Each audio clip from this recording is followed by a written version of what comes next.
He was a shadow that fell into a galaxy of fire. The Umbra Rex, the Shadow King. He shattered a chaos incursion, broke an orc wall, and claimed a Blackstone fortress for his own before vanishing into the void, leaving the Inquisition bewildered and vengeful in his wake. The Imperium branded him Extremus Diabolus, the ultimate devil. But a Reaper does not care for the names men give him. He only cares for the hunt. And his silence these past soulless cycles has not been one of hiding, but of gathering. The shadow has been growing, and now it is ready to fall. In the profound, soul-deep silence of the reclaimed Blackstone fortress, a throne was being shaped. It was not carved from stone or metal, but willed into existence from the very darkness that now permeated the colossal planetoid-sized structure. Wraithbone, salvaged from lightning raids into forgotten webway segments, twisted around cores of obsidian-like shadow stuff, forming a seat that was both a command nexus and a statement of power. This was no mere chair. It was the heart of a new dominion, the focal point from which the will of a monarch would radiate across the stars. Upon this nascent throne sat Jin-Woo, his eyes closed, his consciousness not merely within his body, but expanded across a web of darkness that spanned the entire stellar structure. His legion was no longer a collection of extracted souls. It was a single breathing entity, a multi-limbed extension of his will, and he was its heart and mind. The fortress itself had been reshaped, its chaotic corridors straightened into grim, parade ground-wide halls, its demonic icons scoured away and replaced by the silent, watching forms of his shadows. This was his new domain, the Umbra Citadel. And from its silent halls, the next great hunt would begin. The air was cold and still, devoid of the familiar hum of plasma reactors or the chanting of machine spirits. Instead, it thrummed with a subtle psychic frequency of absolute control, the sound of reality being patiently, inexorably bent to a single, unyielding will.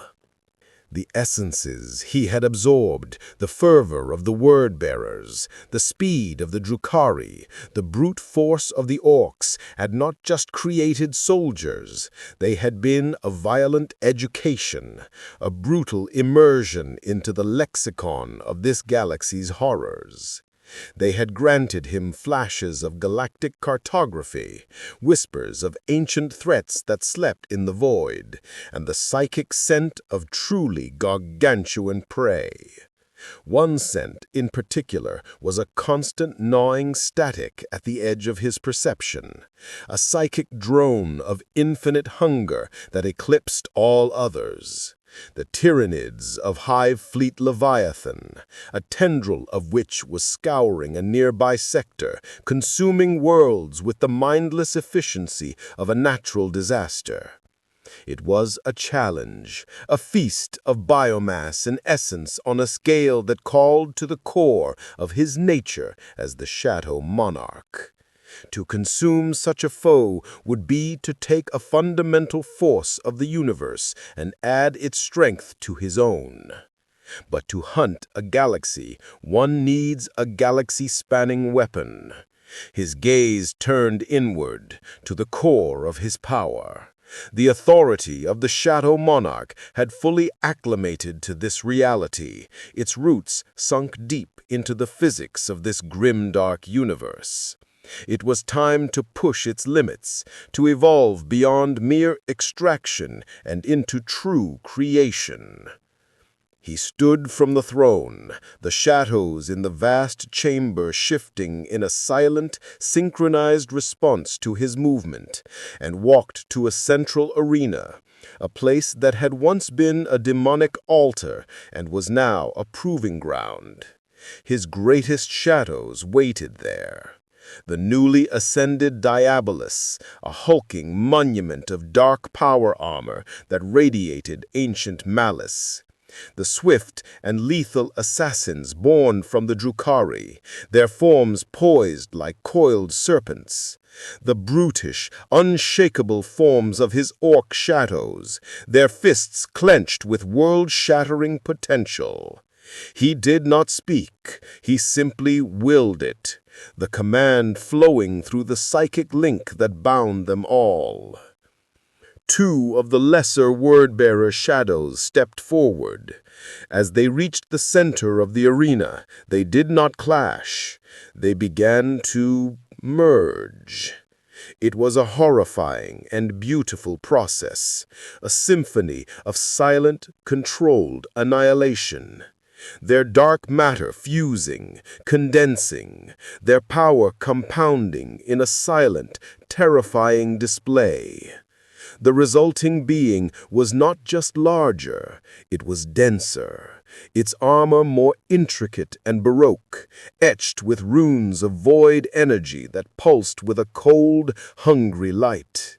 Its aura was a palpable wave of dread that would make a chapter master pause. This was a Shadow Terminator, a walking fortress of darkness, its power fist crackling with annihilating force, and its Stormbolter a weapon of silent, hyper-velocity death that fired shards of solidified nothingness. Jin-Woo repeated the process, pushing his power further, testing the flexibility of his authority. He merged the swift, lethal essences of the Drukhari shadows, creating assassins of such impossible speed they seemed to phase in and out of reality, their steps leaving no imprint on the physical world, their dark blades able to cut the light from the air and sever the synaptic threads of the hive mind.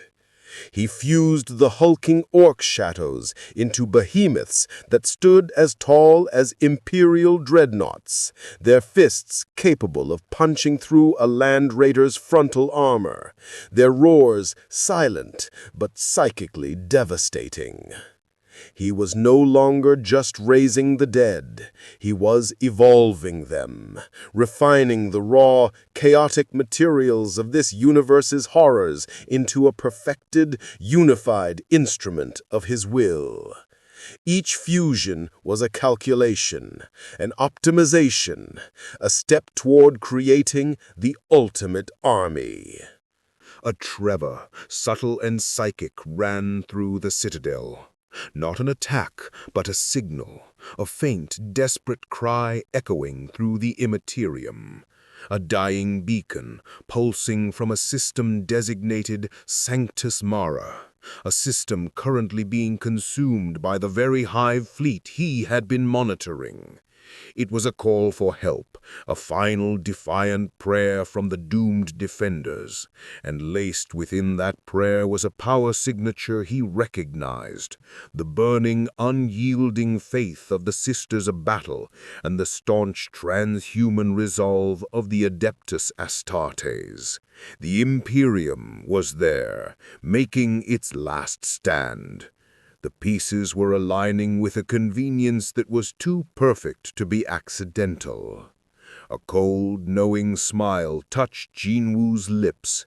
It was a trap, a perfect battlefield, a worthy opponent in the Tyranids, and the presence of his former acquaintances. The Imperium was not just calling for help, they were baiting a trap. They were using the Tyranids as the anvil and themselves as the hammer, hoping to crush him between them.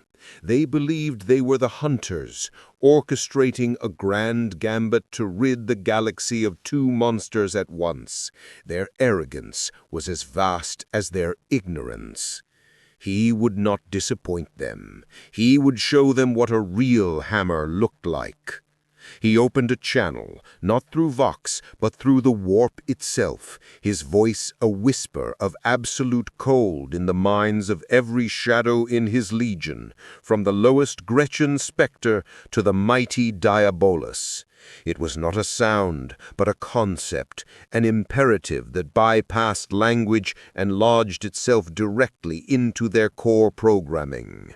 The hunt begins. Across the Umbra Citadel, in its deepest armories and on its highest spires, 10,000 pairs of eyes, from the pinpricks of light in knightly helms to the blank, hungry voids in bestial faces, snapped open in perfect, chilling unison. The Legion of Silence was ready for war. The shadow was about to fall on a world of tooth and claw, and the galaxy would learn the difference between a predator and a reaper. The world of Sanctus Mara was a testament in death, a psalm of despair written in chitin and blood. Once a shrine world of breathtaking, almost offensive beauty, its continents adorned with majestic cathedrals that scraped the sky in defiance of the heavens, it was now a landscape of living nightmare. The air, once thick with the cloying scent of incense and the reverberating power of hymns, was now a toxic miasma of biological off-gas and acidic vapor that seared the lungs. The great cathedrals were not ruins, they were being consumed, their marble facades crawling with rippling chitin, their stained glass windows depicting saints and angels shattered and replaced by pulsating, veiny resin that glowed with a sickly inner light. The very ground was becoming a part of the hive fleet, a single planet-sized organism dedicated to the holy rite of consumption. On the central plateau, the last bastion of humanity, the cathedral of unyielding faith held out behind shimmering void shields and walls of sanctified rock that sizzled and spat like angry serpents where tyrannid acid struck them.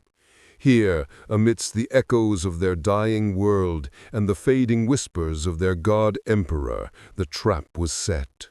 A final, desperate prayer for a miracle that was also a sin. Canoness Superior Evangeline of the Order of the Ebon Chalice stood on the battlements, her black and white power armor scarred and pitted, the sacred texts engraved upon its surface worn smooth in places by the grit of war. Her face, visible beneath her winged helmet, was a mask of grim devotion, etched with the loss of every one of her subordinate preceptories.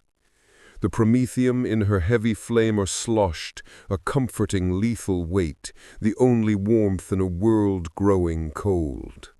Beside her, Captain Ajax of the Howling Griffins chapter, his green and yellow armor a canvas of chipped paint and battle damage that told 1,000 stories of defiance, surveyed the endless, seething tide of Tergamonts and Hormigons pressing against their defenses. The air was thick with the shrieking of the Xenos, a sound that was less a noise and more a physical pressure on the mind, and the relentless hiss-crack of lasgun fire from the few remaining ragged regiments of Imperial Guardsmen who knew they were already dead but refused to lie down. "The beacon is active, Captain," Evangeline said, her voice hardened by faith and the acid taste of betrayal. "It broadcasts our defiance and our location to the void. The Order Malleus assures us the anomaly will be drawn to such a concentrated psychic signature, a flame for this particular moth. We are the bait for a greater monster to save the Imperium from a fate worse than the Xenos." She did not sound convinced. She sounded resigned to a necessary damning sin. her faith a cold stone in her chest. Captain Ajax grunted, his grip tightening on the worn leather of his bolt gun's grip, the weapon feeling suddenly inadequate. To invite one devil to slay another, it is a heresy in itself, Canonus. It speaks of a desperation I never thought to see in my lifetime, a rot at the core of our resolve. We fight alongside demons and witches against the alien, and now we court a shadow, a thing that commands the dead. It feels unclean. He watched a lemon rust tank, its hull swarmed by a carpet of rippers, fire its main cannon point-blank into an advancing carnifex, the explosion tearing a temporary bloody hole in the swarm that was filled in seconds. But if it is the will of the God Emperor, as interpreted by the Lord Inquisitors, we shall be the anvil.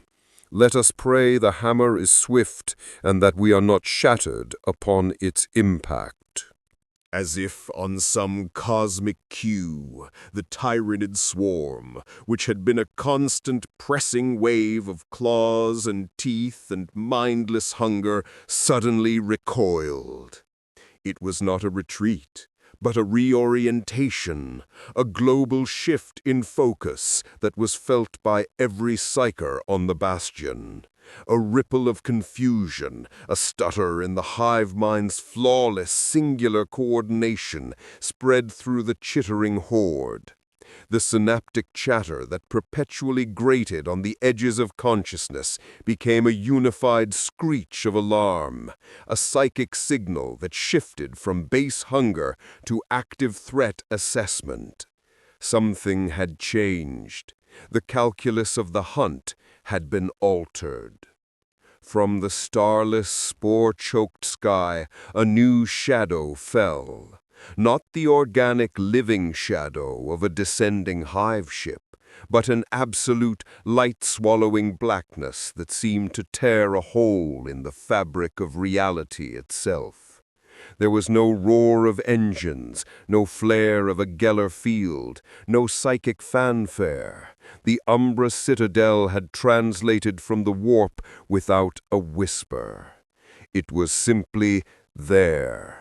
A jagged, impossible silhouette against the dim, obscured stars, larger than any Imperial battle barge, its surface a matte black that devoured light, its presence a void in the immaterium that was somehow more terrifying than the Hive Fleet's psychic scream.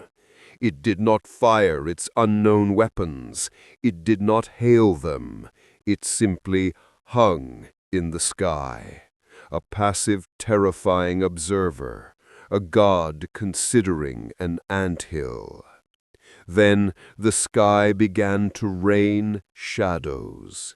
They were not drop pods in the Imperial sense. They were teardrops of solidified darkness, streaking down without smoke or fire or contrails, slamming into the planet's surface across a wide front, far from the Imperial bastion.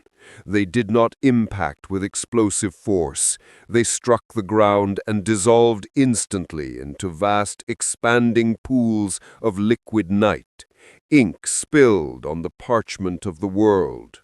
And from these pools an army emerged in perfect, silent lockstep. There were no battle cries, no roaring chain blades, no guttural challenges. Just the silent, terrifyingly coordinated advance of the Legion of Silence.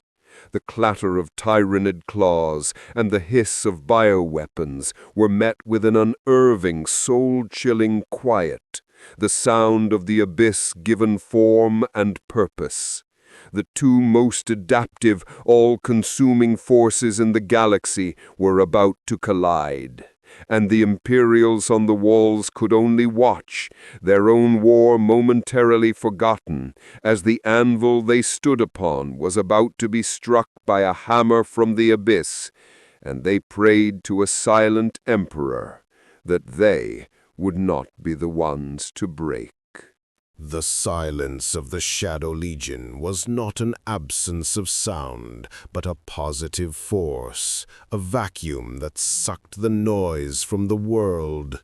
It met the chittering psychic scream of the tyrannid swarm, and the two forces collided not with a cataclysmic boom, but with the wet, tearing sound of chitin meeting solidified nothingness. It was a clash of fundamental opposites, the hive mind's biological imperative to consume and assimilate all, against the Shadow Monarch's absolute authority to control and commandeer everything. The initial contact was a storm of evolutionary violence. Termagants were bisected by whips of shadow that left frozen, clean edges on their flesh.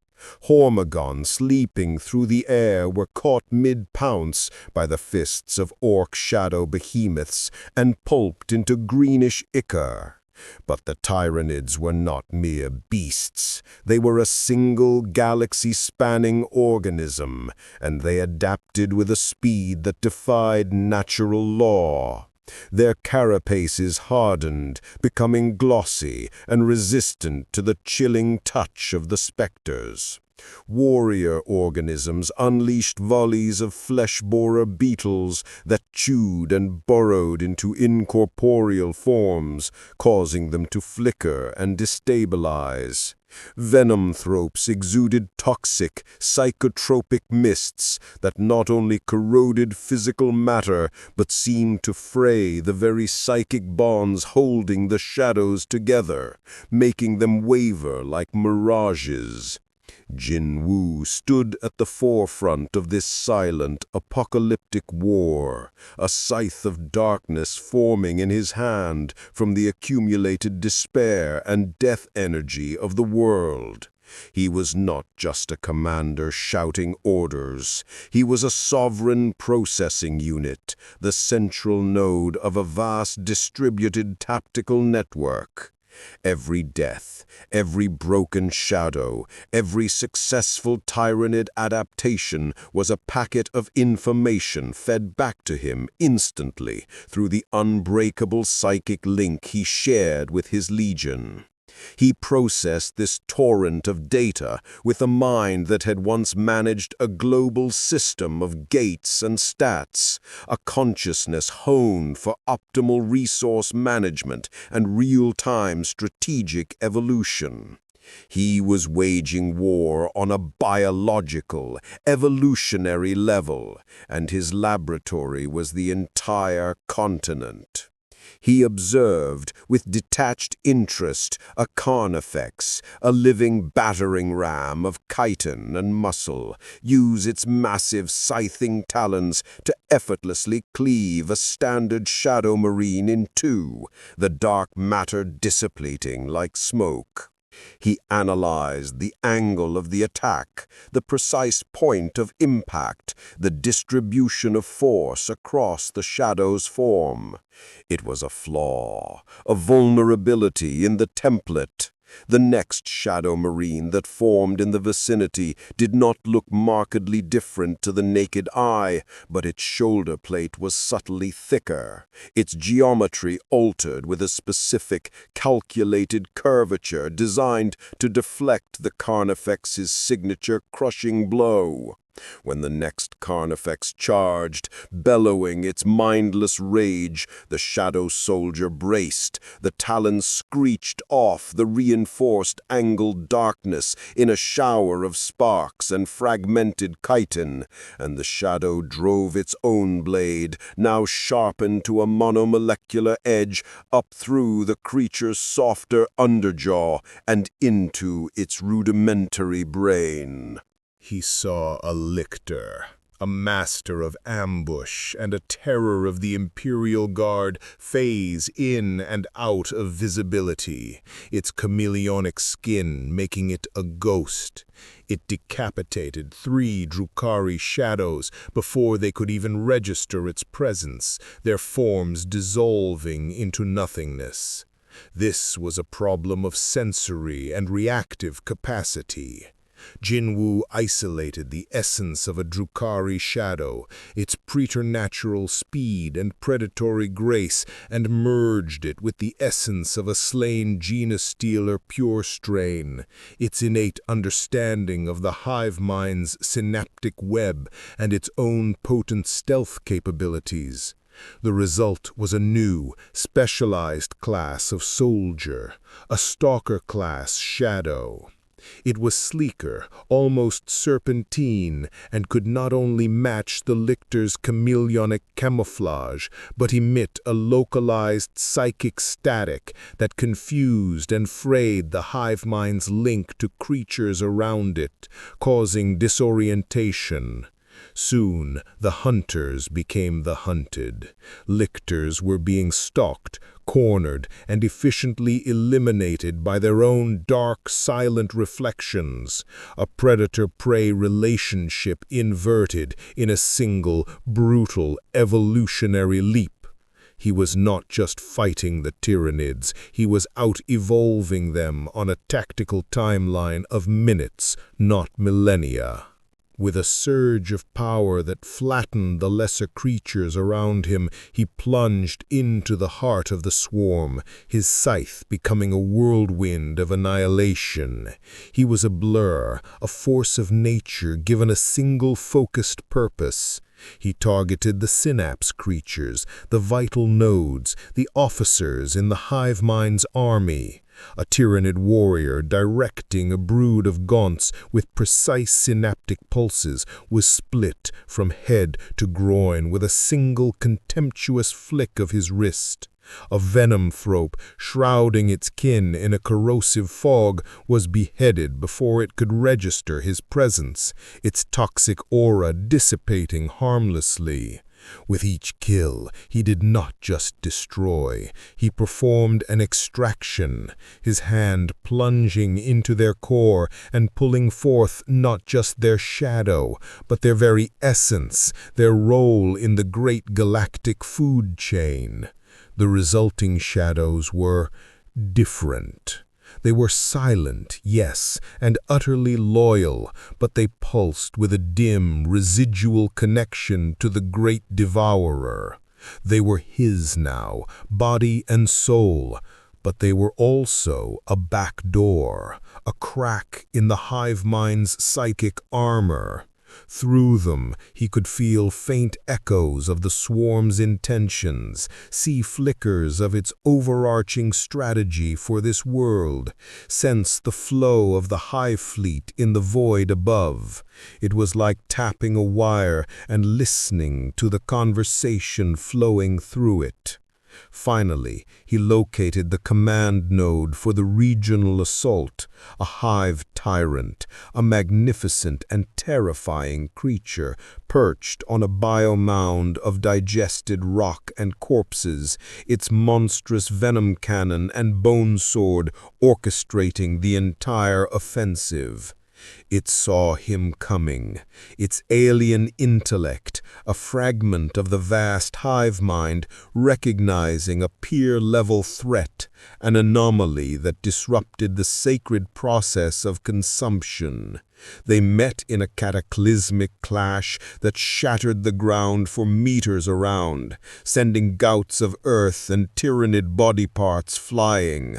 The tyrant was faster and stronger than the Chaos Marine he had faced on Armageddon, its blows guided by a cold, galaxy-spanning intelligence that calculated 1,000 attack vectors per second. But Jin-Woo was the master of close-quarters combat, his instincts sharpened by countless life-or-death battles in dungeons and against monarchs. He weaved under a sweep of the bone sword that could level a building, let the blast from the venom cannon wash over a shield of concentrated darkness he manifested, and closed the distance in the blink of an eye. He placed his hand on the creature's chest, ignoring the attempts of its bone-shard armor to impale him, and with a final, sovereign surge of his will, he didn't just kill it, he consumed its very being, its role, its connection to the whole.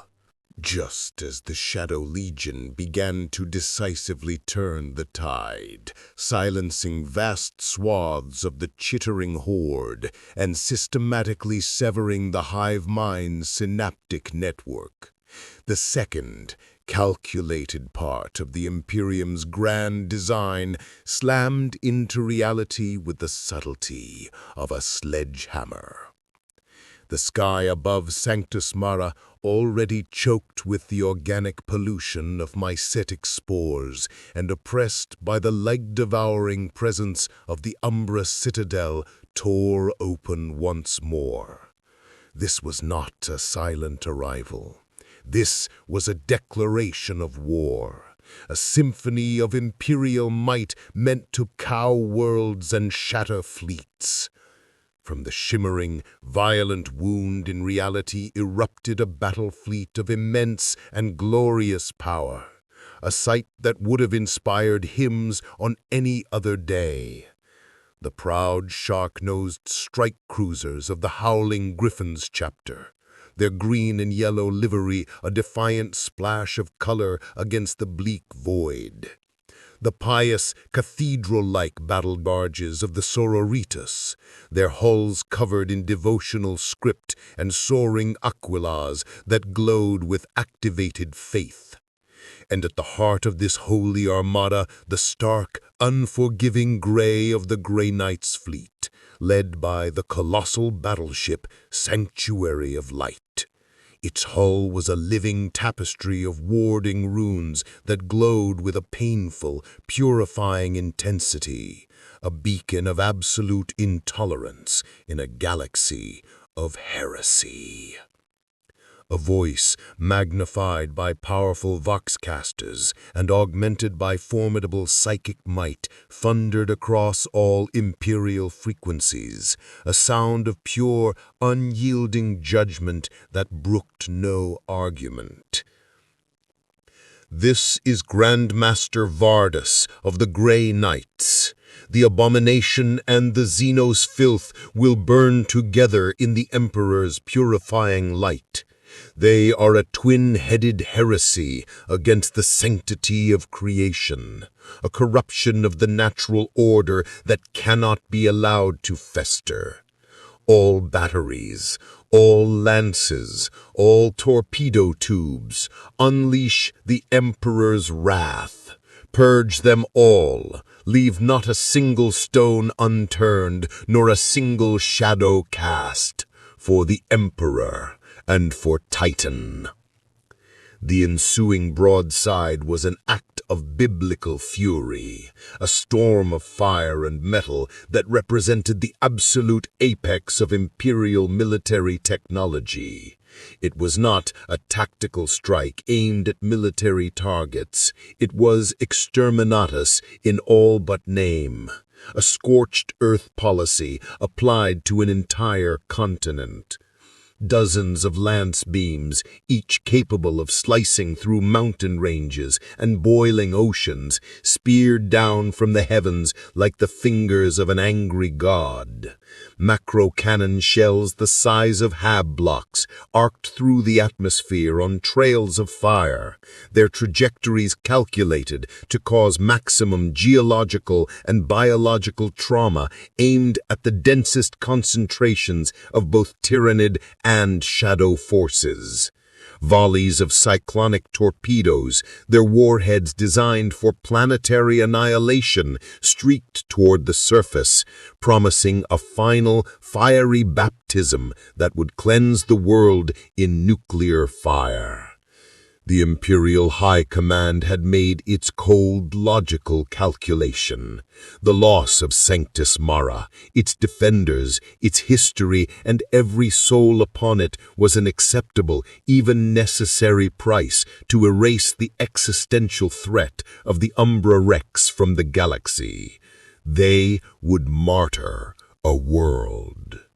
On the surface, the light of the incoming bombardment outshone the dim, obscured sun, casting long, frantic shadows from the battling armies.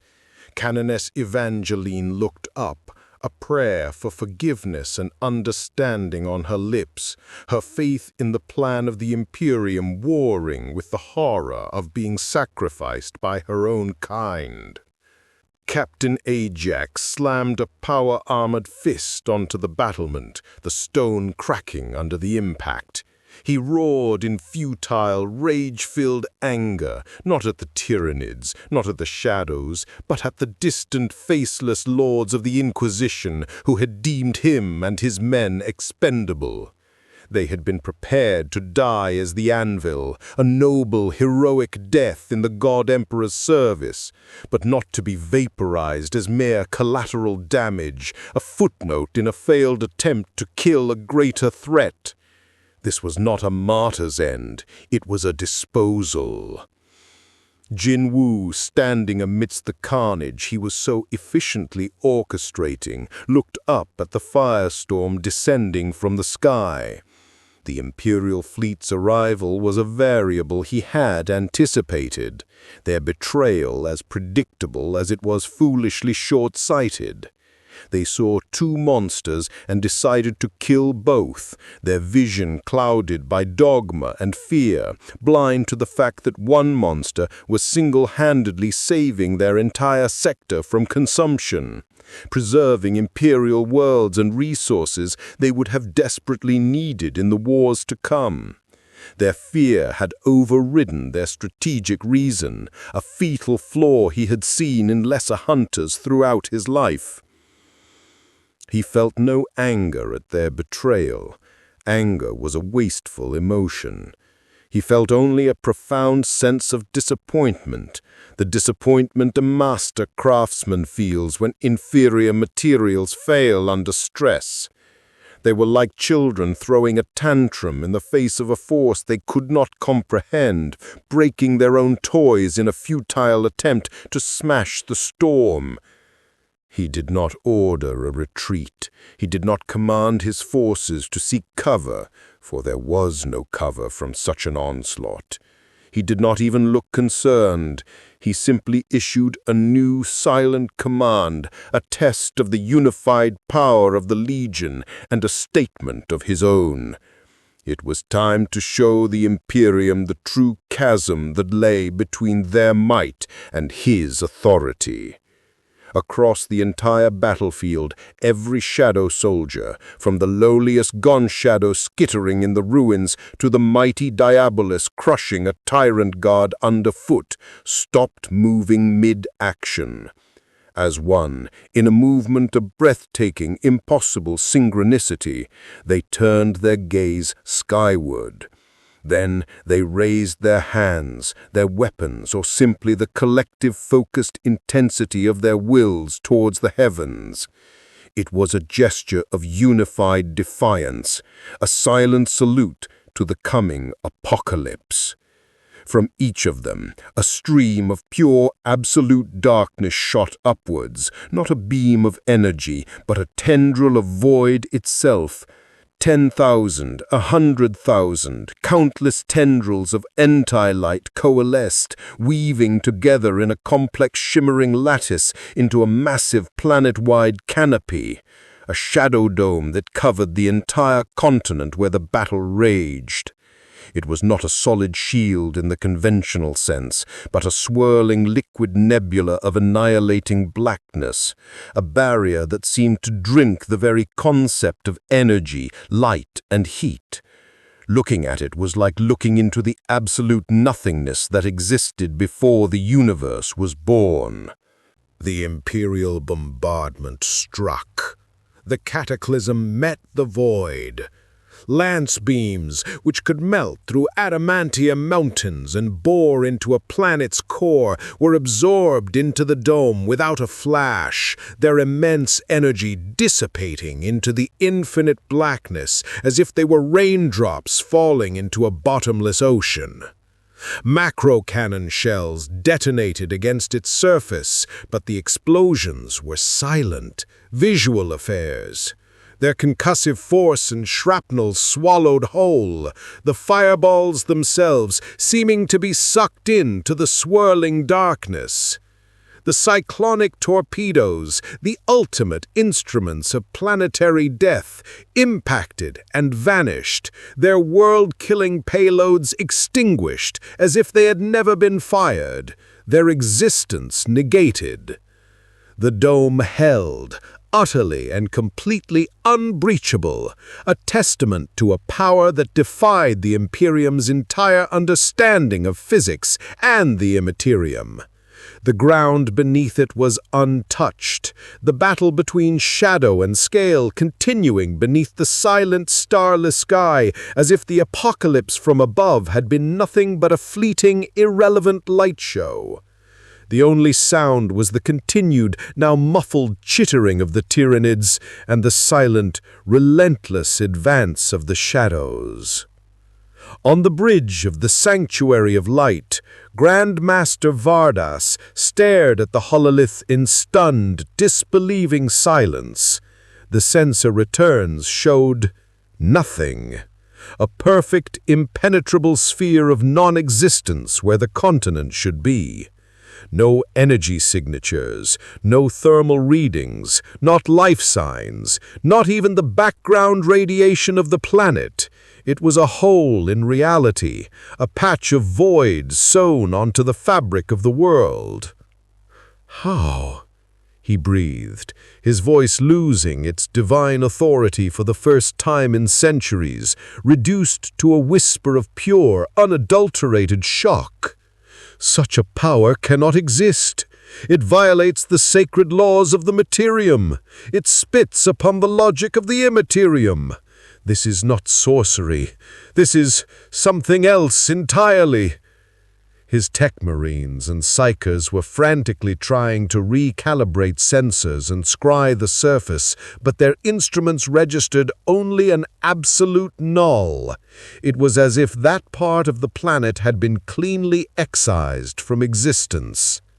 Back on the surface, beneath the impossible shield, Jin-Woo turned his gaze from the now quiet, shielded sky back to the remaining Tyranids, and then, slowly, deliberately, towards the Imperial Bastion. He did not need to speak, to gesture, or to gloat. His message was transmitted in the sheer, impossible, soul-crushing fact of the Shadow Dome. It was a statement more powerful than any Vox broadcast. "You are not worthy to be my executioners. Your greatest fury is a mild annoyance, a flickering candle against the depth of my night. You are not the hunters. You never were. You are merely part of the hunt, insignificant prey that has just become far more interesting by its futile struggle." The lesson was delivered. The Imperium's hammer had swung with all its might and had failed to even make a sound. The anvil had proven harder than the hammer, and now the Reaper's attention was returning to the true quarry. With the Imperial fleet neutralized, humiliated, and rendered a silent floating monument to their own hubris, Jin-Woo turned his full, undivided attention back to the hive mind. The game of adaptation and counter-evolution on the physical plane was nearing its end. It was time to strike at the conceptual level. The residual psychic connection from his growing army of Tyranid shadows was no longer just a trickle of tactical data. It had become a thick, pulsing cord of energy, a direct line into the neural network of the Great Devourer. He could feel the hive mind's focus shifting, the vast star-spanning consciousness reevaluating him from a rival consumer to a primary target of existential threat. The shadow in the walk created by the Tyranids was a blanket of psychic static, but Jin-Woo's power was a scalpel. It was time to perform surgery on the hive fleet's very soul. He focused his immense psychic presence, drawing not just on his own bottomless well of power, but on the collective, focused energy of every shadow in his legion. The disciplined faith of the Battle Sisters, the transhuman resolve of the Astartes, the savage joy of the Orcs, the cruel artistry of the Drukhari, and the cold alien intellect of the Tyranids themselves. He did not generate a signal or a blast of disruptive energy. Instead, he created an absence so profound, so absolute, that it became an active, predatory force. He unleashed a new, refined power, the next evolution of his authority, the Monarch's void. It was not the cacophonous null field of the Tyranids, which drowned out psychic communication in a scream of psychic white noise. Jin-Woo's technique was something far more insidious and absolute. It was a localized, mobile void that actively consumed the hive mind's synaptic commands. Where the Monarch's void fell, the Tyranids didn't just become feral and disorganized, they became still, then hollow. Their connection to the hive mind wasn't just severed, it was devoured. Their individual biosparks, the animating force granted by the hive mind, extinguished and added to Jin-Woo's own ever-growing reserves.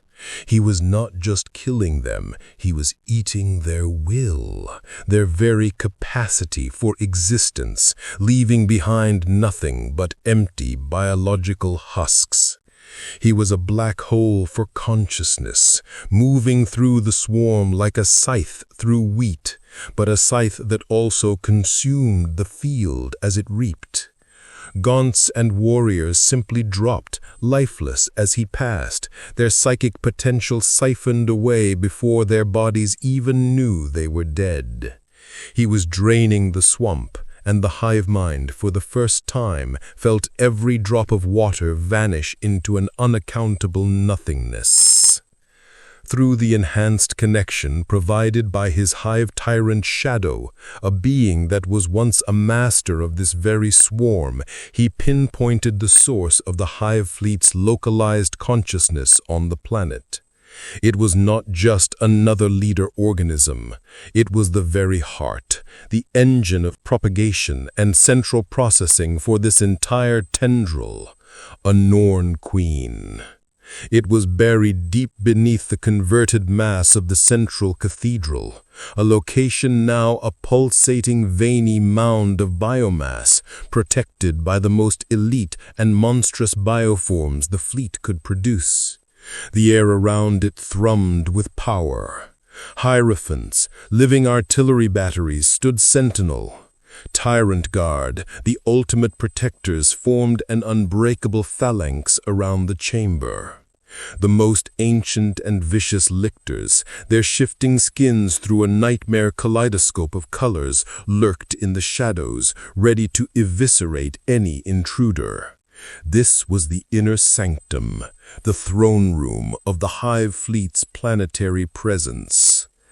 Jin-Woo did not need to dig, to blast his way through, or to fight through the gauntlet.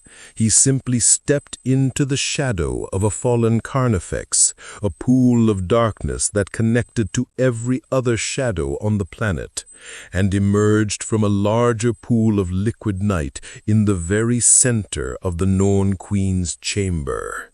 The reaction was instantaneous. The Bio-Titans, the Guard, the Lictors, all turned their alien focus on him, a wave of claws, talons, psychic fury, and bioplasma aimed at the intruder who had dared to defile their most sacred space. He met them with the full, terrifying, and now perfectly coordinated might of his evolved legion. Shadow Terminators teleported in with silent cracks of displaced air. their dark power fists meeting the crushing claws of the Tyrant Guard in a contest of absolute power that shook the chamber. The Stalker-class shadows engaged the lictors in a silent, invisible war of assassins that moved in blurs of darkness and chitin, a battle so fast it was perceived only by the falling of limbs and the silent dissolution of forms. Jin-Woo himself walked through the storm, his ruler's authority flattening the lesser creatures like bugs, his scythe, Kamish's wrath, now reforged in the essence of this universe, dealing death with every fluid, economical swing, each movement a masterpiece of lethal efficiency. He walked untouched and untouchable toward the Norn Queen. It was a vast, pulsating, grotesque thing, a being of pure, terrifying intellect and propagation, trapped in a mountain of its own making. It had no claws, no fangs, no direct weapons but its mind, and it threw the full concentrated force of the Hive Fleet's local will against him. A psychic tsunami of alien imagery, primal terror, and crushing mental pressure meant to shatter a planet's worth of souls, to reduce a man to a drooling, mindless husk. Jin-Woo met its immense psychic gaze, his own black eyes offering no purchase, no fear, no emotion for its attacks to latch onto. The psychic storm broke against the unassailable crystalline fortress of his will. In that moment of connection, he saw it. Not just the Norn Queen, but the history of the Hive Fleet in a blinding flash. Countless worlds consumed, entire races rendered to biomass, the cold, logical, endless expansion that was its only purpose.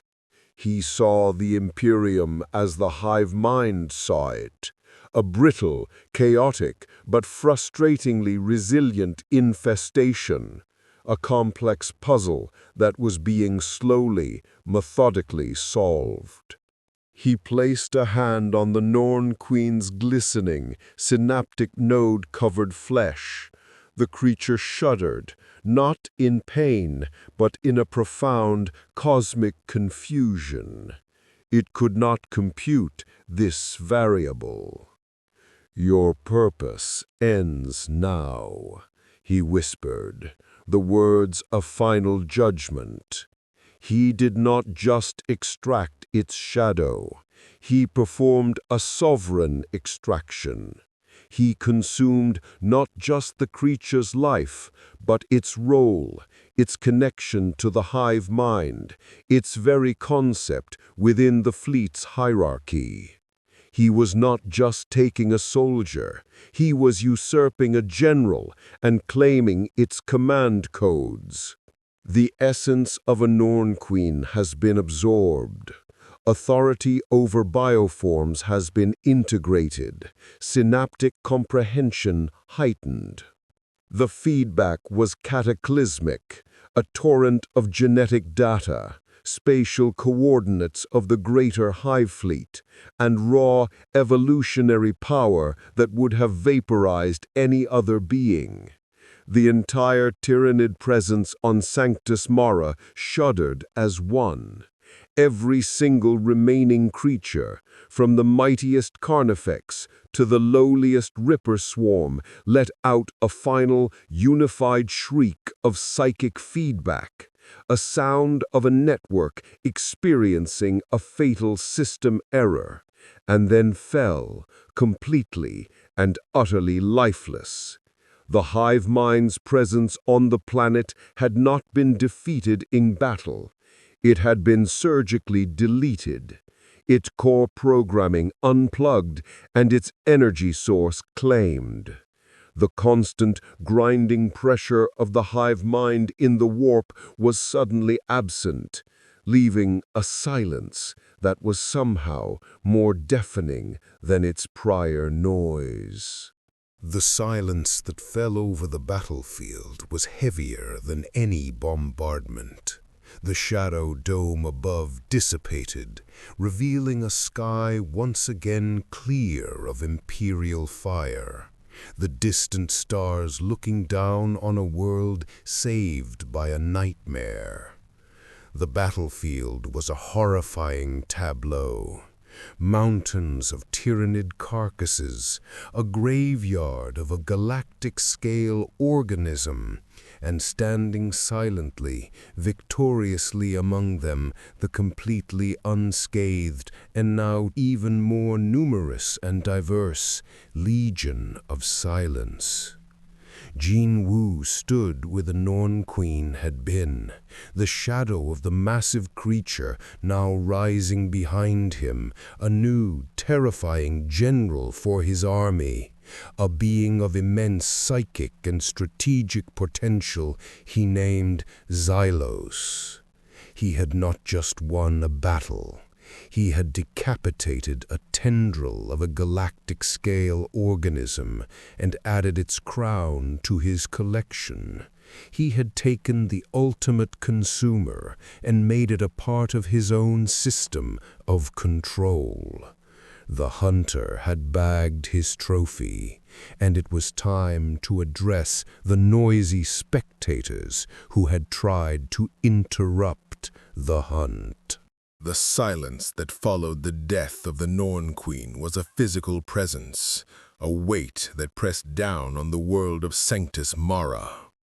The psychic scream of the Hive Fleet was gone, replaced by an emptiness that was somehow more terrifying. On the surface, the Shadow Legion stood motionless amidst the mountains of tyrannid dead, their forms untouched by the carnage, their silence absolute. They were not celebrating their victory, they were simply waiting. The only movement came from the newest additions to their ranks, the shadows of hive tyrants, carnifexes, and lictors now standing shoulder to shoulder with the shadows of space marines and orcs. The Legion had not just won, it had evolved, incorporating the ultimate biological weapons into its ranks. And at the center of it all, Jin-Woo stood with his newest general, Xylos, the shadow of the Norn Queen, a being of immense psychic potential that now served as the central processing unit for his growing understanding of the tyrannid threat. Above them, the Imperial fleet hung in the void, dead and silent. The Sanctuary of Light and its accompanying vessels were powerless, their systems dark, their crews trapped in metal tombs drifting helplessly. On the bridge of the Grey Knight's flagship, Grand Master Vardas stared at the viewport, his mind reeling. The Hololith was dead, the Auspex was dead, even the ship's ancient machine spirit had fallen into a slumber from which the Tech Marines could not rouse it. They were blind, deaf, and dumb, a mighty warrior rendered a helpless babe. Vardas could feel the gaze of the Umbra Citadel upon them, a pressure on his soul more intimidating than any demonic presence he had ever faced. This was not the rage of chaos, this was the judgment of the void. "It's not attacking," one of his Justicars whispered, his voice strained. "Why is it not finishing us?" Vardas understood, and the understanding was a poison in his heart. "Because we are beneath its notice," he replied, his voice hollow. "To destroy us would be an action, an expenditure of energy. We are not a threat to be eliminated. We are a lesson to be learned, a demonstration of its power." As if summoned by his thoughts, a voice echoed in the minds of every living being on the bridge, a calm, cold thought that carried the weight of absolute authority. "You have overstayed your welcome." At that moment, the Umbra Citadel, which had hung passively in orbit like a dormant god, moved. It didn't turn or fire thrusters. It simply translated, vanishing from its position and reappearing directly in the center of the Imperial battle fleet, its sheer impossible mass causing gravitational tides that rattled ships and sent unsecured crew members tumbling. Before a single weapon could be charged, before a single prayer could be uttered, tendrils of absolute darkness erupted from the citadel. They were not solid, but waves of null energy that washed over the Imperial vessels in a silent, expanding wave. Where they touched, systems failed utterly and completely. Plasma reactors flickered and died, their immense power sources simply winking out of existence. Vox channels filled with screams that were instantly silenced as life support failed. Weapon batteries powered down, their machine spirits falling into a slumber so deep it was akin to death. The Geller fields of the Sororitas battle barges wavered and collapsed, and for a terrifying moment the crew felt the breath of the warp on their necks, the whispers of demons at the edge of their perception, before the shadow tendrils moved on, leaving them adrift in a cold, silent ship. The sanctuary of light, being the largest and most psychically resonant, was the primary target. The shadow wave hit it like a tidal wave of nothingness. Vardis staggered as the ship's ancient spirit seemed to cry out in a silent agony and then go quiet. The lights on the bridge died, replaced by the dim, pathetic glow of emergency lumoglobes. The hololith sputtered and vanished. The constant, reassuring hum of the ship's engines ceased, leaving a silence so profound they could hear the beat of their own hearts. They were dead in the void, a floating tomb, utterly and completely helpless. What is he doing?" one of Vardis's Justicars asked, his voice a hushed tremor in the oppressive silence.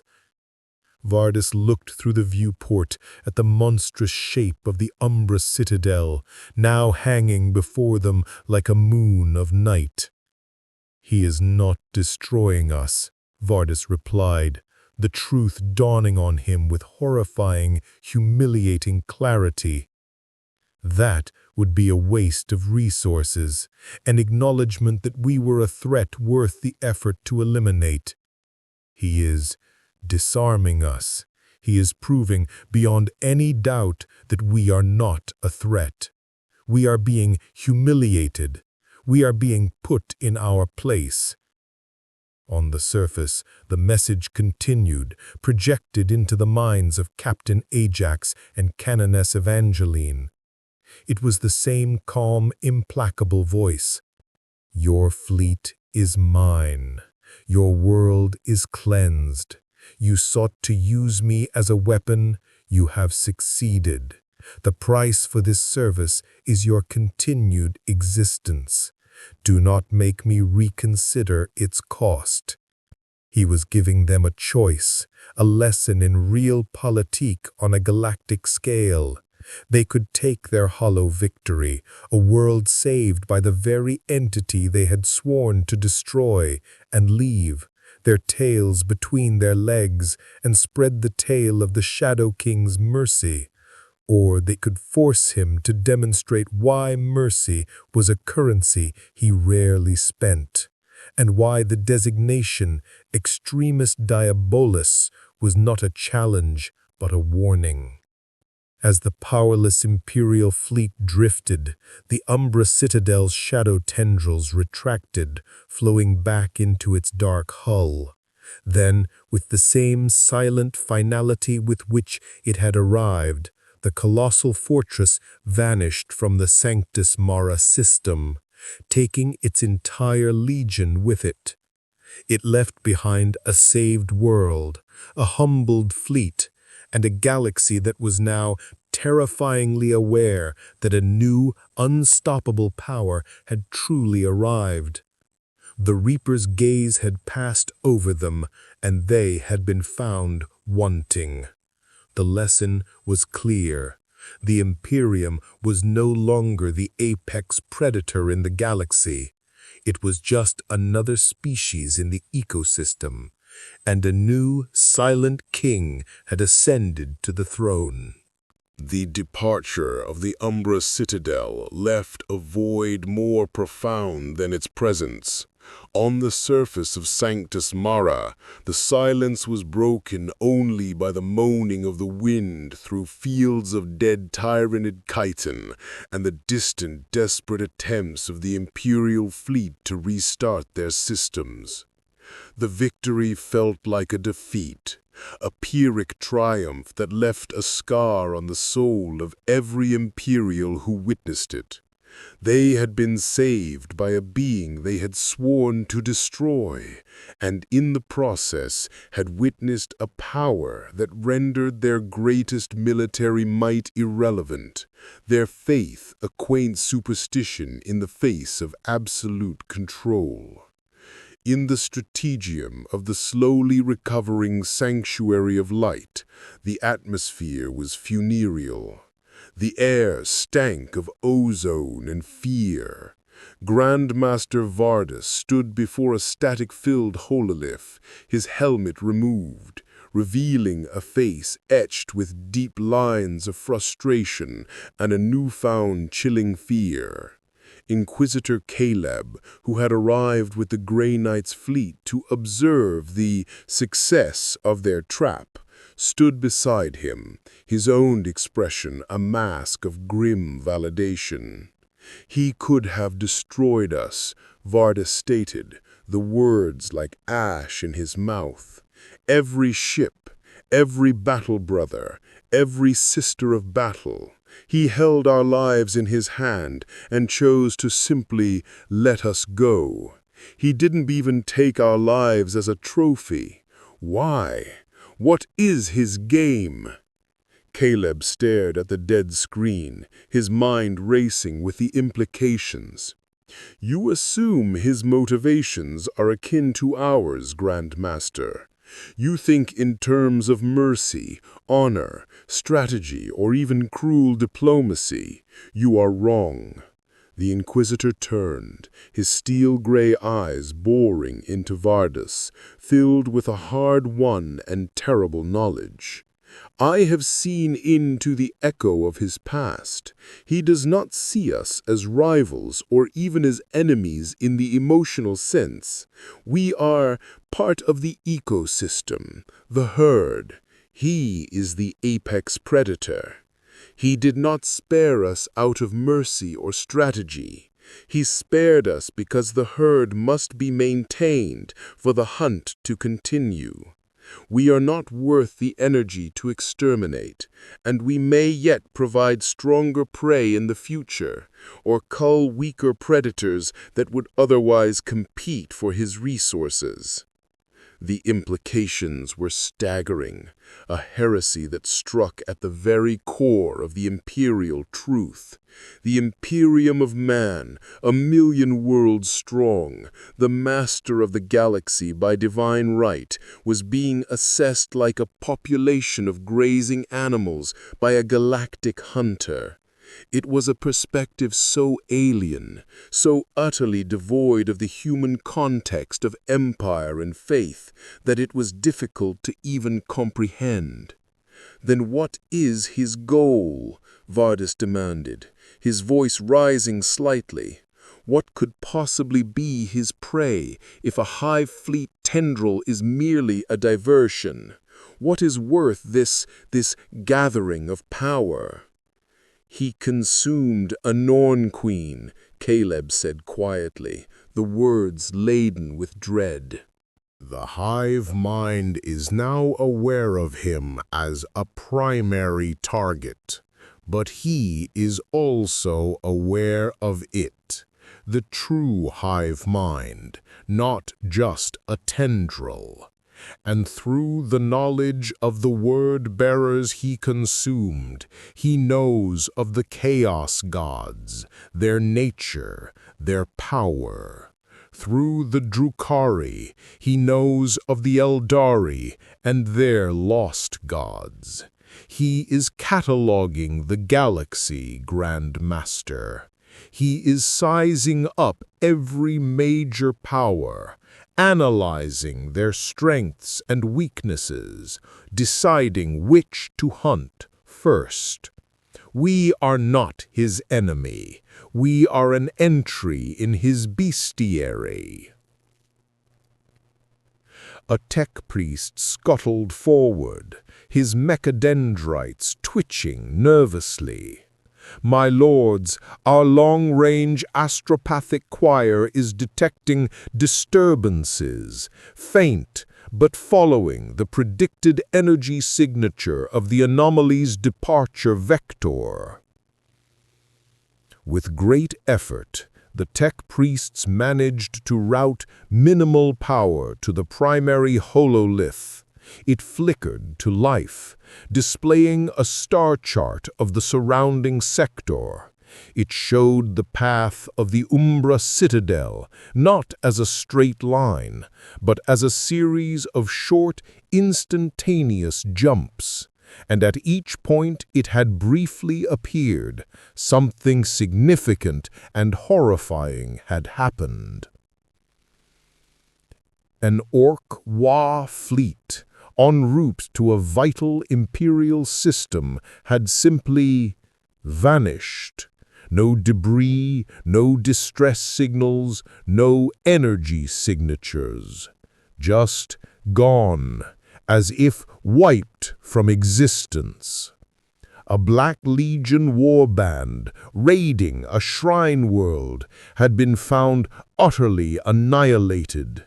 Their bodies desiccated husks, their demon engines silent and cold, their chaotic energy drained away. A drifting space hulk, infested with gene stealers, had been scoured clean, its holes empty, save for a strange cold silence and the absence of any biological matter. The Citadel was not returning to its lair. It was touring the galaxy, a silent cosmic groundskeeper, and at every stop it was culling the Imperium's most potent enemies with an efficiency that was both a blessing and a curse of the highest order. "He is proving his value," Caleb murmured, a horrifying theory solidifying in his mind. "And he is growing stronger with every culling. He is showing us and any other power that might be watching that his existence, for now, is a net benefit to the Imperium. He is making it politically and strategically impossible for us to move against him. Who in their right mind would dare order an attack on the being who is single-handedly winning the long war? He is weaving himself into the fabric of our survival." The echo of the Shadow Monarch's passage was resonating through the warp, a silent, chilling testament to a new order. The great powers of the galaxy were no longer just fighting each other in a chaotic free-for-all. They were all being watched, weighed, and measured by a single, silent entity from the shadows. The hunter was preparing for the great hunt, and the echoes of his footsteps were a tremor felt in the heart of every empire. The game had changed, and the Imperium was just beginning to understand the new rules.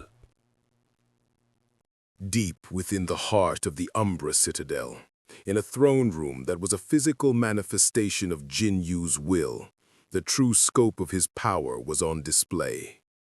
The chamber was vast, its ceiling lost in a nebula of swirling darkness where captured starlight slowly died. Its floor a polished surface of obsidian that reflected the star charts of the entire galaxy, updated in real time by the Citadel's incomprehensible sensors. And here, in this sanctum of silent power, his generals were gathered. This was the court of the Shadow Monarch, a council of nightmares given form, a pantheon of the galaxy's terrors, now bound to a single sovereign will. At the forefront stood his original lieutenants, now evolved and empowered beyond their original templates. Igris, the Shadow Knight, had been reborn, his armor now incorporating the baroque intricacies of the word-bearers and the sleek, predatory menace of the Drukhari, his greatsword thrumming with a void energy that could sever souls. Bellion, the former Grand Marshal, now moved with the silent, lethal grace of a gene-stealer patriarch, his tactical genius amplified by the hive mind's cold synaptic logic, making him a peerless strategist. But they were now joined by new, terrifying nobility, the fruits of his recent hunts. Diabolus, the shadow of the Dark Apostle Cor Ferion, stood as the commander of the Legion's chaos-born forces, his presence a vortex of fanatical devotion and ancient malice, now directed solely and absolutely at Jin-Woo. Krug, the shadow of the orc warboss Gitkrumpa, was a mountain of brute force and simplistic joy in destruction, leading the shock assault divisions, his silent roars a psychic wave of pure intimidation.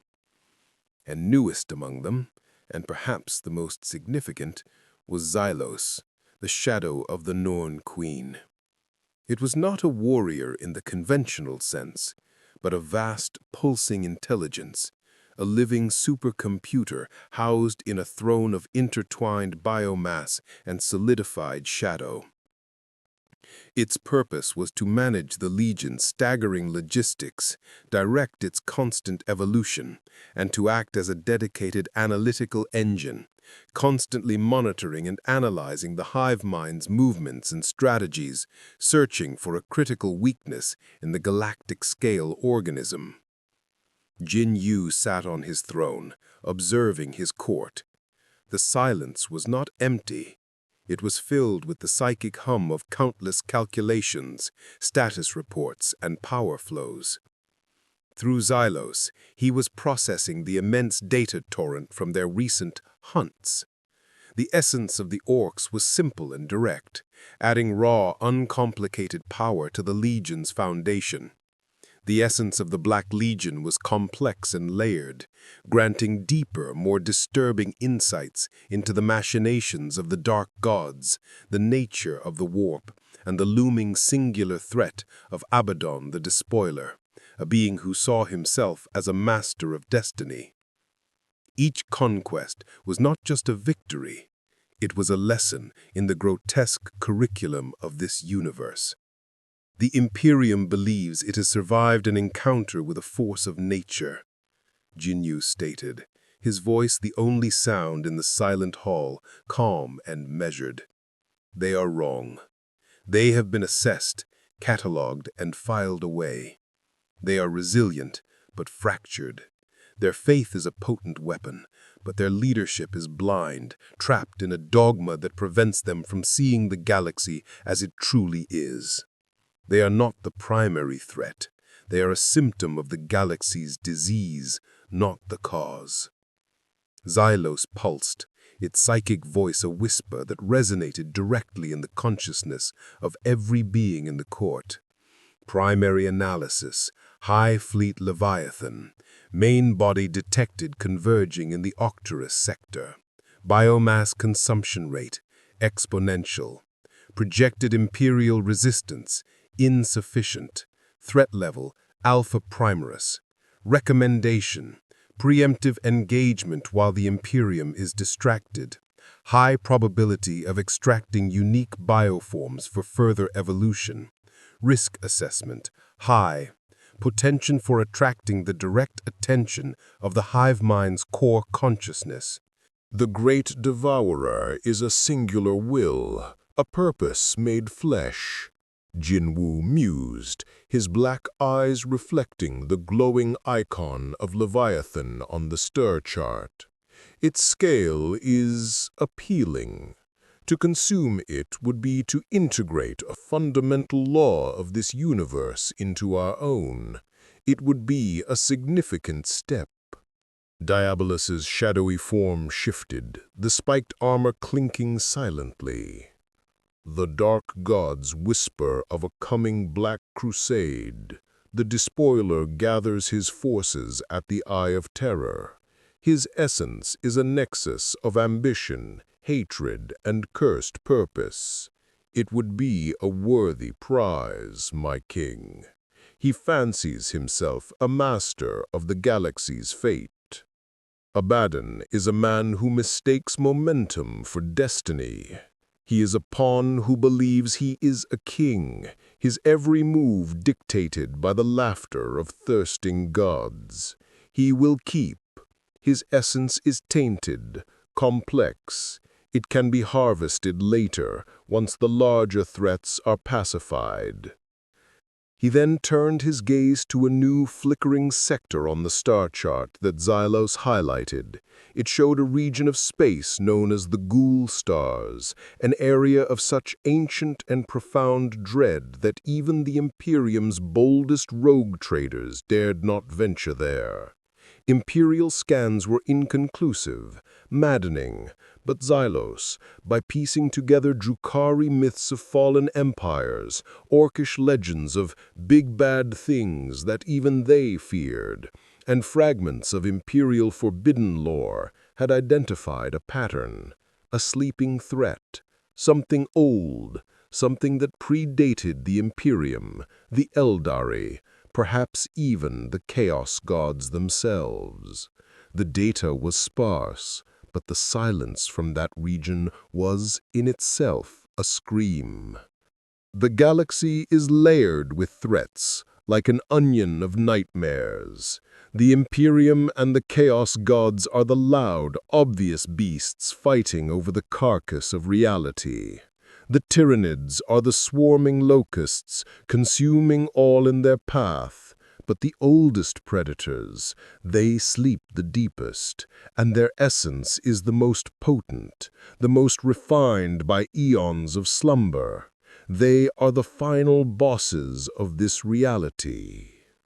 He stood from his throne, and the entire court, from the lowest shadow to the mighty Xylos, knelt as one, a wave of absolute obedience and fealty.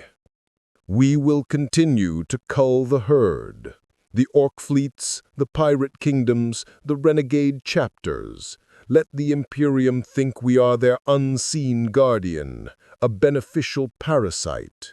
Let them grow complacent, reliant on our interventions. But our true goal is to awaken the ancient nightmares of this galaxy and add them to our ranks. We will go where the Imperium fears to tread and claim what they cannot comprehend. The decision was made. The Legion of Silence would continue its shadow war, a silent scythe cutting down the enemies of mankind, all while its master prepared for the true hunt, a journey into the darkest, most forgotten corners of the galaxy to find prey worthy of a monarch. The stage was set for a war that would not be for territory or faith, but for the very essence of power itself. The solar cycles that followed the incident at Sanctus Mara saw a new legend born in the grim darkness of the 41st millennium, a story told in hushed tones in the command decks of Imperial battleships and the smoky ale-holes of frontier worlds.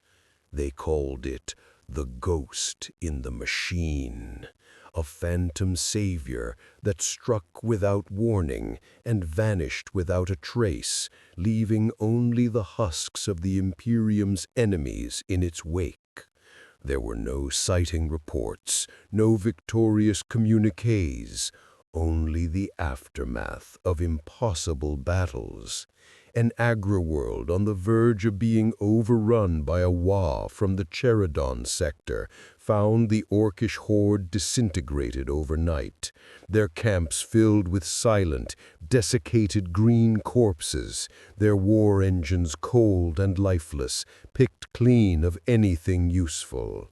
A convoy of Adeptus Mechanicus, ambushed by Dark Mechanicum heretics on the forge world of Griffon IV, was saved when the heretics' war engines simply powered down, their corrupted machine spirits seemingly pacified by an outside force they could not identify, before shadowy figures emerged from the very scrap piles and ruins to drag the screaming tech priests into the darkness, their mechadendrites flailing uselessly.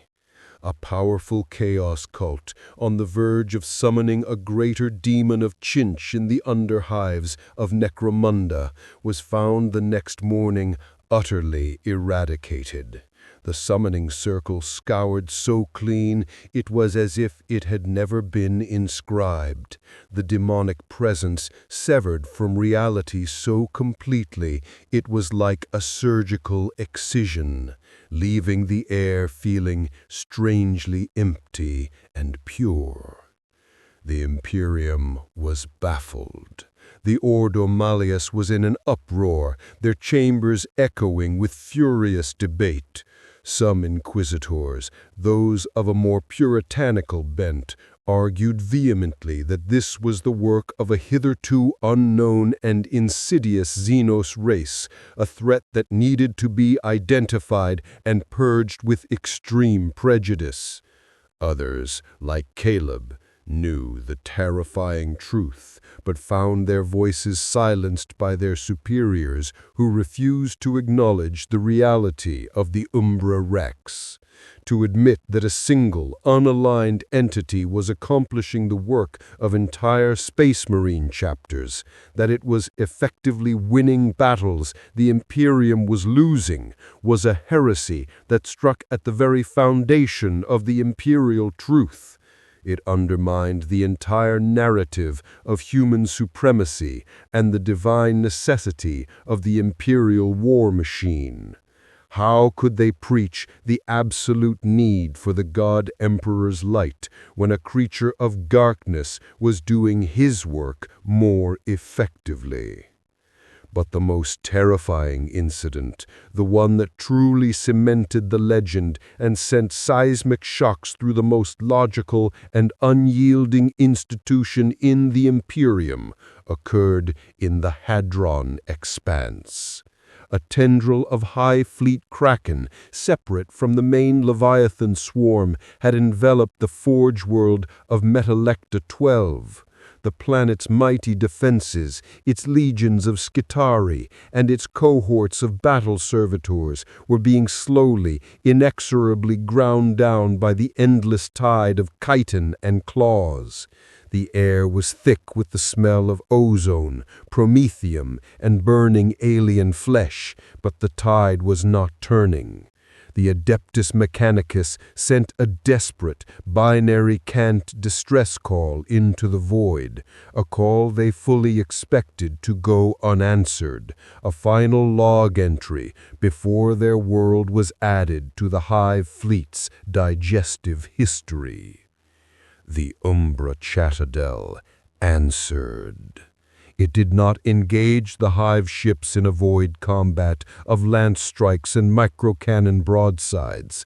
That was the way of the Imperium, a clash of brute force and energy. Instead, the Citadel translated into the very heart of the Tyrannid fleet, appearing amidst the bioships like a black pearl among grotesque living jewels. And then it began to feed. Massive shadow tendrils, vaster and more numerous than any seen at Sanctus Mara, lashed out from its dark hull. These were not disabling waves of null energy. These were predatory appendages. They wrapped around the hive ships, the vanguard organisms, the massive carrier beasts, and the process was horrifying to behold. The great biological vessels, once vibrant with stolen color and pulsing life, were drained, their vibrant purples and reds bleached to a sickly gray, their pulsing veins stilled, their fleshy hulls crumbling into inert, fossilized husks in a matter of moments, their essence violently extracted and drawn back into the Citadel's core. On the surface, the Shadow Legion deployed, but this time their tactics were chillingly different, refined by the knowledge gained from Xylos. They didn't just engage the Tyranids in a war of attrition, they moved with a new, horrifying purpose. They targeted the synaptic creatures with such surgical precision, it was as if they had a complete, real-time map of the hive mind's neural network for this tendril, which, through Xylos's constant analysis and the absorbed knowledge of the Norn Queen, they effectively did. Warrior nodes were eliminated, causing entire broods to stumble and fall. Venomthropes were singled out and destroyed before their toxic clouds could form. The Tyranid swarm, a force that operated on a terrifyingly efficient group mind, was being systematically disassembled like a complex machine having its wires cut one by one. The battle from Metallica 12 was over in less than a standard day. The Tyranid fleet in orbit was a cloud of desiccated, crumbling debris. The planet's surface was cleared, the last bioforms collapsing as their synaptic links were severed. The forges of Metallica 12, which had been moments from falling silent forever, now hummed with renewed, bewildered life. As the Citadel prepared to leave, the ruling fabricator general of Metallica 12, a being more machine than man, whose consciousness was woven into the planet's noosphere, managed to broadcast a single pulsed message of binary cant, a mixture of gratitude, awe, and desperate inquiry. Query, identification, purpose, manifestation of omniscia. The reply that came back was not in binary. It bypassed the machine code and the logic engines entirely, imprinting itself directly into the consciousness of every tech priest on the planet, from the lowest menial to the fabricator general himself. It was a single psychic image, the image of a vast, dark throne room, and upon the throne a man with eyes of endless night, surrounded by his court of shadows. And with the image came a single clear, unambiguous thought, a statement that would be debated in the sealed data vaults of Mars for centuries to come. The machine is safe. The flesh is weak. Remember the shadow that preserved you. Then the Citadel was gone. The message sent shockwaves through the Adeptus Mechanicus that were more profound than any Xenos invasion, a power that could communicate directly with the machine spirit, that understood and echoed their core cybernetic creed, and had the absolute power to enforce its will upon reality itself. Factions within the Mechanicus began to argue, schisms forming in the bedrock of their logic. Was this entity a manifestation of the Omniscia's will in a new, unforeseen form? A new kind of silicon-based life that had achieved apotheosis, a living embodiment of the Void Dragon's legend. The debates raged in binary and cant, creating divisions that would have lasting consequences for the Imperium's technological backbone. The ghost in the machine had not just saved a world, it had planted a seed of doubt, awe, and heretical possibility in the most logical and unyielding institution in the Imperium. The Shadow Monarch was no longer just a hunter, he was becoming a myth, a symbol, and myths have a power that can shatter empires and birth new religions. He had spoken the language of the machine god, and the priests of Mars were listening. A standard year after its dramatic reappearance at Sanctus Mara, the legend of the ghost in the machine had faded from a source of immediate panicked terror into a background radiation of dread and grim hope within the higher echelons of the Imperium. The galaxy was a vast and bloody place, and for all its crushing bureaucracy and unyielding dogma, the Imperium was, at its core, pragmatic. The undeniable, empirical fact was that the Umbra Rex was destroying the Imperium's most potent enemies with an efficiency and totality they could only dream of. Official policy, as decreed by the Lord Inquisitors of the Ordo Malleus, remained one of eventual identification and extermination. But in practice, on the battlefields and command bridges across the segmentum, many imperial commanders, and even a growing number of radical inquisitors, now viewed his appearances not with horror, but with a sense of grim, almost sacrilegious relief. He had become a factor in their strategic calculations, an unpredictable but devastatingly effective strategic weapon they could not control, could not communicate with, but could sometimes, if they were very clever and very lucky, anticipate based on patterns of enemy activity. On the bridge of a newly commissioned Imperial battleship, the Emperor's Judgment, Lord Admiral Carathea studied a detailed star chart of the Cadian Gate. Her fleet was tasked with reinforcing the most vital and perpetually besieged location in the entire Imperium, the bulwark against the horrors of the Eye of Terror. But her long-range scouts and astropathic choirs were reporting something strange, something that defied the normal brutal logic of the Long War. A massive Black Legion armada, one that should have been pressing a bloody offensive against a key Imperial fortress world, was instead in full disorganized retreat. They had been savaged. Not by Imperial naval prowess, but by something that had hit them from the rear, tearing out their logistical heart, decapitating their command structure, and vanishing back into the void, leaving the heretics broken and fleeing.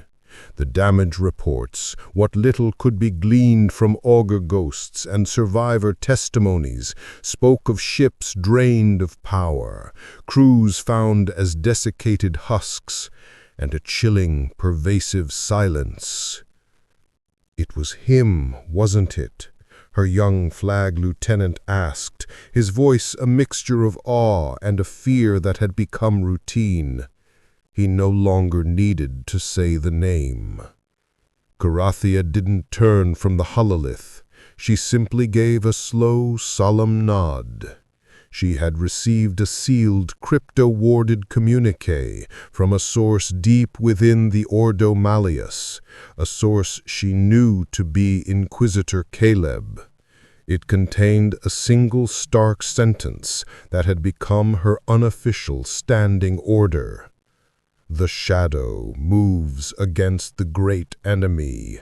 Do not interfere. Reclaim the field after it passes." Meanwhile, in the deepest, most shielded sanctums of the imperial palace on Terra and the fortress monasteries of the Inquisition, the truth was causing seismic shifts that threatened to crack the foundations of imperial doctrine. A secret conclave of the highest-ranking inquisitors, their faces illuminated by the grim light of a single lumen globe, was locked in a bitter, hushed debate that would decide the future of mankind's relationship with the shadow. We must acknowledge it. One inquisitor, a radical of the Exynos Hybris, argued, slamming a data slate on the table. The data is incontrovertible. He has crippled more enemy forces in the last solar cycle than the entire Death Watch has in a century. He has saved Forge worlds, Hive worlds, and entire battle fleets. We can use this. We can direct this. We can analyze his patterns, his targets, and bait our own traps for the enemies of man, using him as the executioner. Heresy! Absolute damning heresy! Another inquisitor, a Puritan of the Amalathian faction, roared, his face contorted with rage. To treat with this abomination is to spit on the Emperor's legacy and everything we have fought and died for 10,000 years. It is a power that commands the dead. It is the very antithesis of our sacred duty to purify the galaxy. Every world it saves is a world that has been touched by a corruption far worse than the Xenos or the heretic. It is a spiritual poison, and we must purge it, no matter the cost. Inquisitor Caleb, who had been granted a temporary seat on this most secret of conclaves, due to his unique and first-hand experience, listened to the debate in silence, his hands steepled before him. When he finally spoke, his voice was low, calm, and cut through the rhetorical noise like a knife. You debate as if we have a choice. We do not. You speak of using him, of directing him. This is the arrogance of the insect that believes it can direct the hurricane. He is not a tool to be wielded. He is a sovereign power, a fundamental force of this universe that we simply did not know existed until now. He is allowing us to continue our existence because for now he amuses us. We provide a galaxy rich with his preferred prey. We are the preserve in which he hunts. The moment we become more trouble than we are worth, or the moment he decides the Imperium itself is the most challenging hunt, the final, most complex prey, we will fall. Our only strategy, our only hope for survival, is to ensure that day never comes. We must be too useful, too scattered, and too unthreatening to ever be worth the effort of a concerted hunt. His words silenced the room. The grim, inescapable truth of them settled over the conclave like a shroud. They were not masters of their own destiny. They were tenants in a galaxy that had a new silent landlord. At that very moment, in the roiling, impossible dimensions of the warp, the great game, the infinite tapestry of their schemes, was being disrupted in a way that was entirely new. A new piece was on the board, one that did not play by their rules, one whose very nature was an insult to their chaotic realms. Khorne raged, not enough death, but at a warrior who stole his chosen champions from his grasp before their blood could be properly spilled in his name. Teach schemed, his infinite plans fraying at the edges where the shadow passed, future possibilities collapsing into a single, unchanging outcome of silence. Nurgle despaired, as his plagues and resilient creations were rendered inert by the absolute, sterile stillness of death that the shadow brought, a nullity that rejected the cycle of decay and rebirth. Slaanesh felt a new, chilling sensation it had never known, the void where excess and sensation should be. The absolute lack of feeling that was, in its own way, a new and terrifying form of experience. And on the Umbra Citadel, in the absolute quiet of his throne room, Sung Jin-Woo stood before a grand, three-dimensional star chart that now displayed the locations and threat assessments of the galaxy's greatest powers.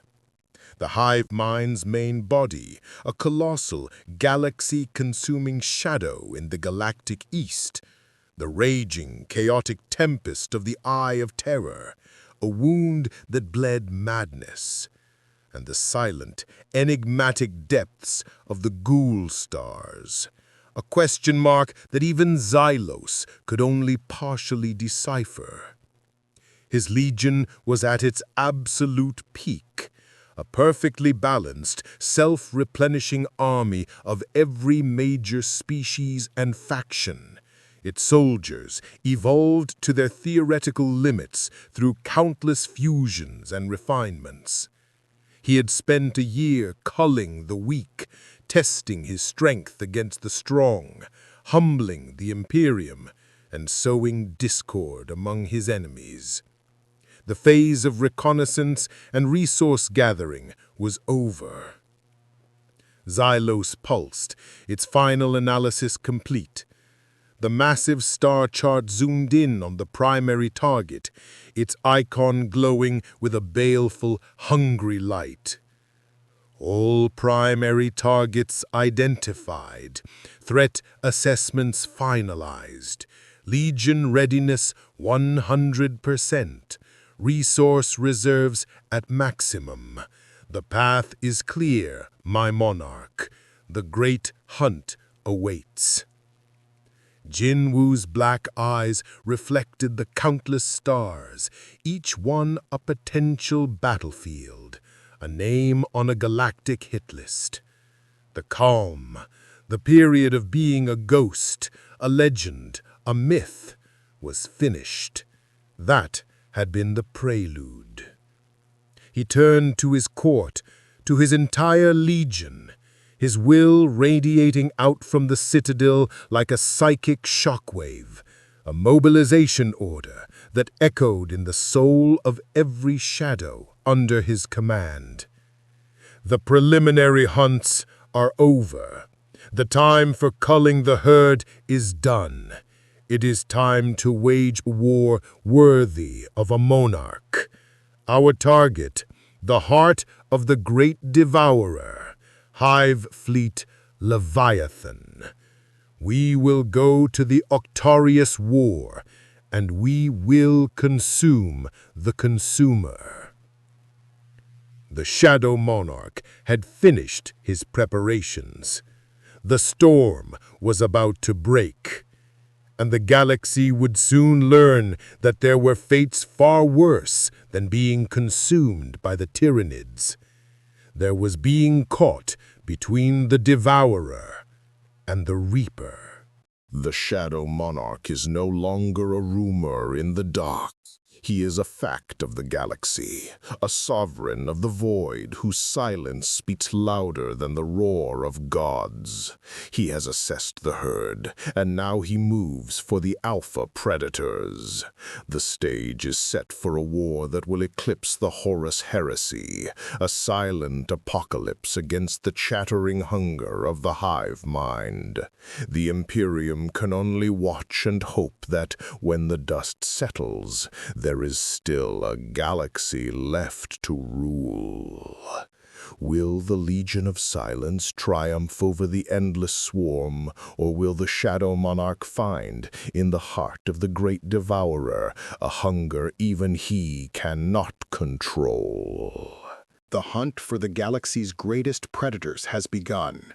If you want to be there when the Shadow Legion descends upon High Fleet Leviathan to witness the clash of the ultimate consumers, then ensure you don't miss the next chapter.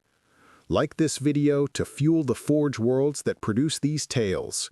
Subscribe to the channel and ring the bell so you are the first to witness the epic conclusion. And until next time, remember, in the grim darkness of the far future, there is a new truth. Fear the silence, for the Reaper walks in it.